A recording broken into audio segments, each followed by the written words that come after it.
ಹೊಡಿರಿ ಎಷ್ಟು ಹೊಡಿತೀರ ನೀವು? ಇಲ್ಲಿಂದ 1000 ಕಿಲೋಮೀಟರ್ ಆಚೆಗಳಿಂದ ರೆಸ್ಕ್ಯೂ ಟೀಮ್ ರೆಸ್ಕ್ಯೂ ಬಂದು ನಾವು ನಮ್ ಖರ್ಚಲ್ಲಿ ತಗೊಂಡ್ ಬಂದಿದ್ದೀವಿ.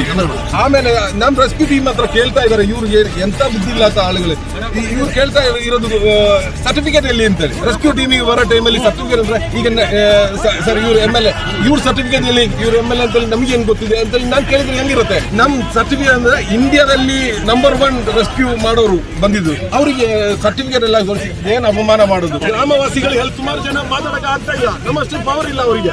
ಸ್ಪೋರ್ಟ್ ಅಲ್ಲಿ ಆ SP ಅವರಿಗೆ ಸಸ್ಪೆಂಡ್ ಮಾಡ್ಬೇಕು, ಸಸ್ಪೆಂಡ್ ಮಾಡಿ ಹೊಸ ಗುಂಡಾಗರ್ದಿ ಇಲ್ಲಿ ನಡೆಯೋದಿಲ್ಲ. ಜನ ಒಳಗಡೆ ಹೋಗಿದೆ, ಜನ ಒಳಗಡೆ ಈಗಲೂ ಇನ್ನೂ ಇದೆ.